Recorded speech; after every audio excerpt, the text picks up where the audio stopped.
Welcome to the Adoption Show. I'm Amber Akar and I love rescue dogs. And guess what? This show is going to show you guys so many dogs that need homes. So stay tuned to see if your furry friend is right waiting for you.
Decompression. Decompression is the process by which a newly adopted dog adjusts to their new home. It's important to give them a quiet, safe space and a little time to acclimate. The first 3 days, 3 weeks, and 3 months are key to a smooth transition and a lifetime of love.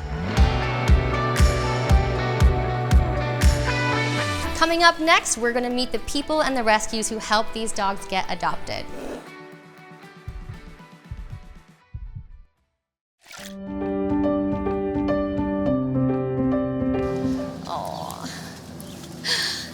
I'm Amber Carr, and today we're here at Bobby and the Strays, a nonprofit and no-kill animal rescue that's also committed to public education about adopting some animals. We're going to talk to Ron here, and he's the manager of this facility, so let's check it out. Hi, Ron. Thank you so much for meeting with me. Pleasure being here, meeting you. Yeah, I'm so excited to learn more about Bobby and the Strays. Can you tell me where the name comes from or how that happened? Absolutely. Bobby is named after Bobby Giordano, who's the owner of the shelter. Okay. And she owns 2 shelters here in Atlas Park for 25 plus years, if not more.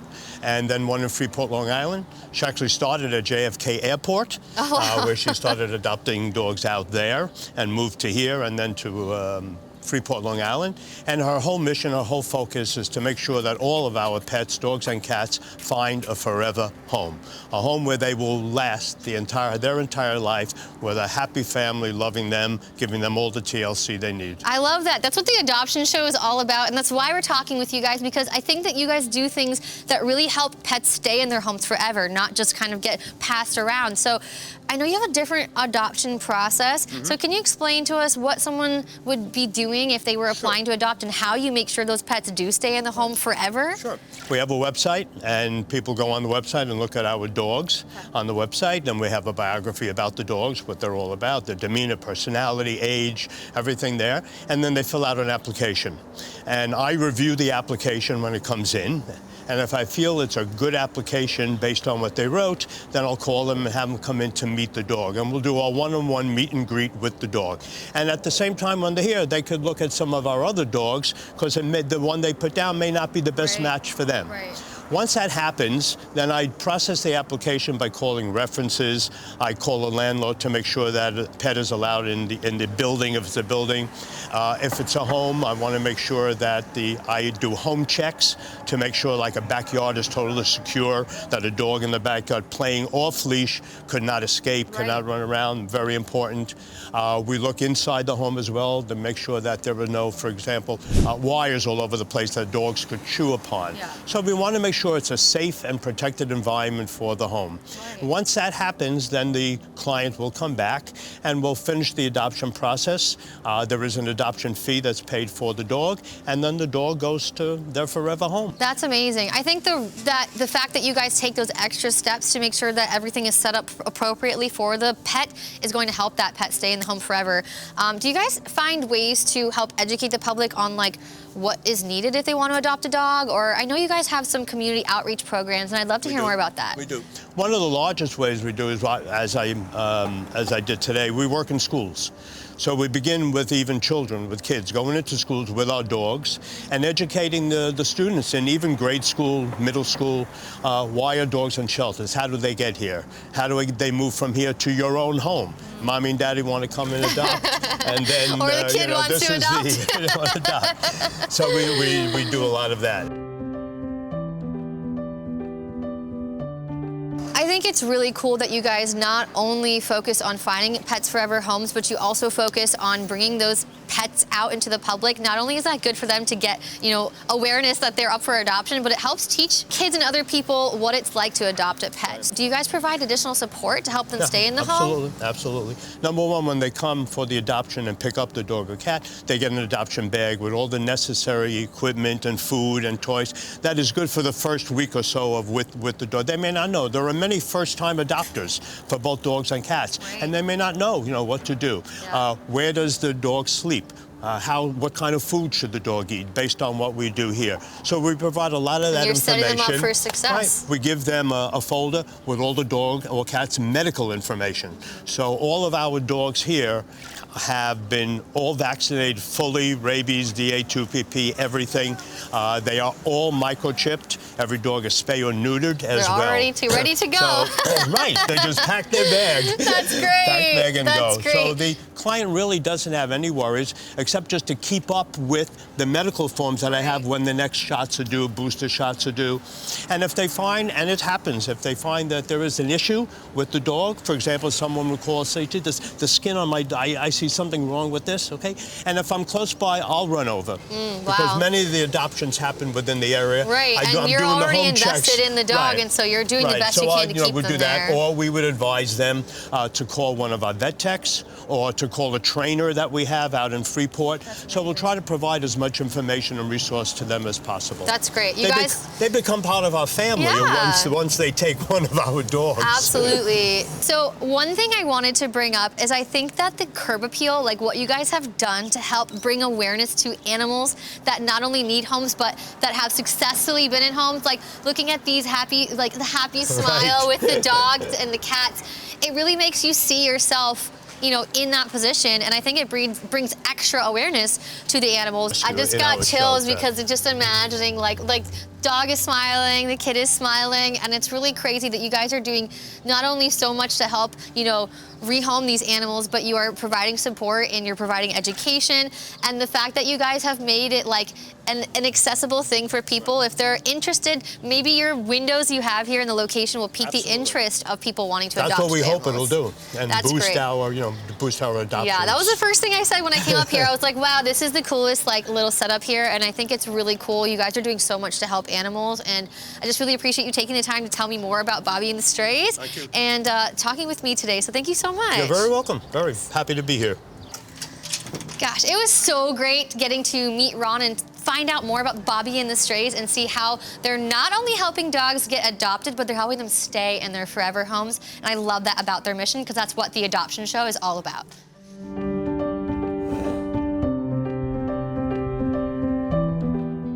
I'm here with Miranda Hitchcock, the co-founder of Every Dog Behavior and Training in Austin, Texas. Now, I know that you guys specialize in behavior and training, so many things we can talk about, but this is the adoption show. And so how would you suggest a person who's thinking about adopting a dog, what are the first things you would suggest to them to do before potentially they adopt a dog? Most important thing for folks to do is really think about what kind of dog they're looking for, right? Not the breed, but what life do they want to have? And also think about what kinds of needs they have for their dog, whether they're looking for a service dog or an emotional support dog, whether they're going to be living in an apartment, maybe they're moving a lot.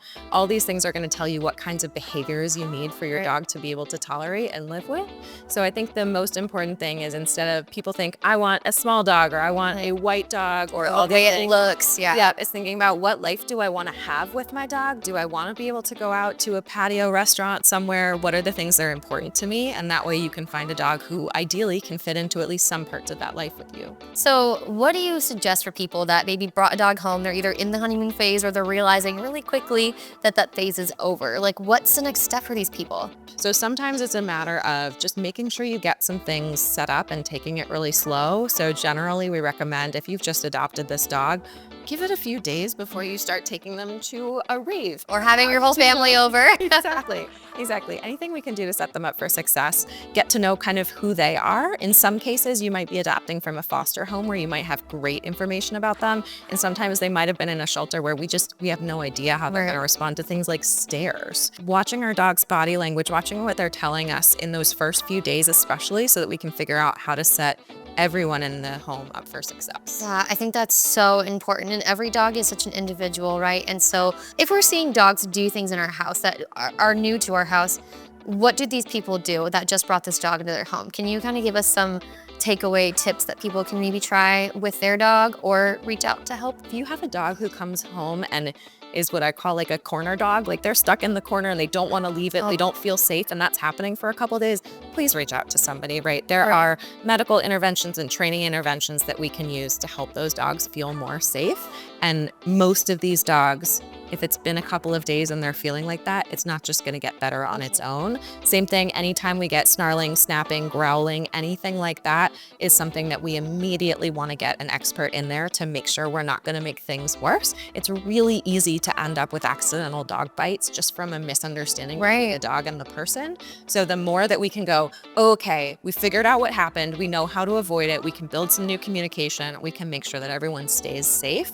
It's really important to do that. So those are the things where we get lots of anxiety, fear, any kind of aggression symptoms, reactivity symptoms. We want to get in there as quickly as possible with a certified positive reinforcement-based trainer so that we know that we can actually solve those problems for folks. Yeah, 100%. And on that note, I think it's so important for people to realize, like, dogs they speak a different language than us, and sometimes we expect them to understand our language, but we don't fully know their language yet. And just because a dog may be showing something that is a little bit concerning to us doesn't mean that the dog can't stay in your home. How can people, I guess, learn more? Do you have any resources people can take away from this? Our website, everydogaustin.org, I love because we're a nonprofit and we're doing cool things. But my other favorite thing is that we have a lot of free resources on it. So we do free webinars, usually twice a month, and we have a whole YouTube channel of all of our previous webinars, everything from raising puppies to dealing with trauma to sound sensitivities, just everything behavior related from trainers and behavior consultants all over the world. We want to make sure people can find what they need. I love that so much. And if you guys don't have a dog yet, you can still reach out and learn these things before you get a dog. Absolutely. And that'll just help you have a better relationship. Thank you so much for chatting with me today. This was so fun. Next up, even more adoptable dogs. Stay tuned.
Cambo's adoption tips. Here's a tip.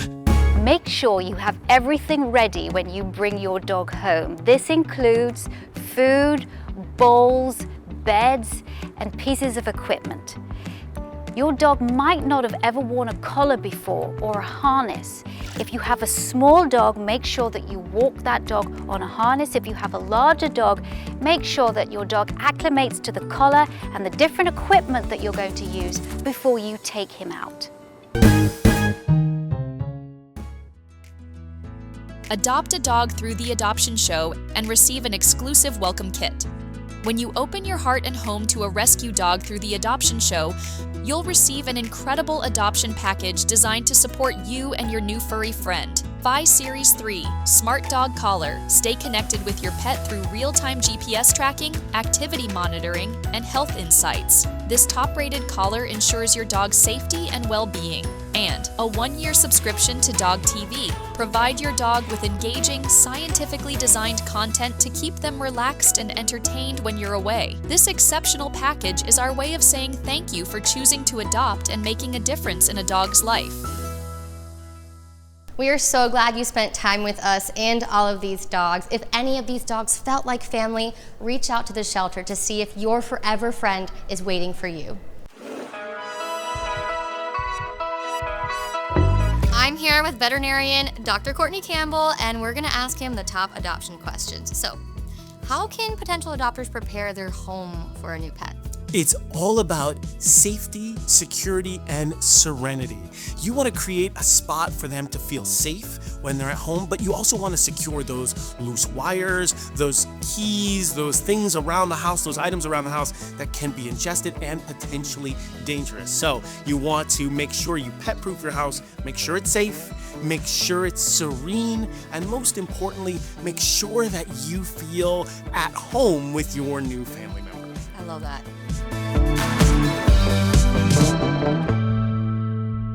Hi, new pet parent. I'm Dr. Renee Schmid with Pet Poison Helpline, and I'm here to give you an essential tip to help with your new pet. Now, safeguard human medications because human medications are a leading cause of pet poisonings. Always keep your prescriptions and over-the-counter drugs out of your dog's reach. Utilize those child-proof containers and store them in a high cabinet, and never administer human medication to your pet without veterinary guidance, as even seemingly harmless drugs can be toxic to pets. We are so happy that you joined us today, and I know these dogs are so happy to have any attention brought to them. So if you want to help out, reach out to your local rescue and see how you can help get these dogs adopted. Next week, we'll have even more dogs waiting for their forever homes, so be sure to stay tuned.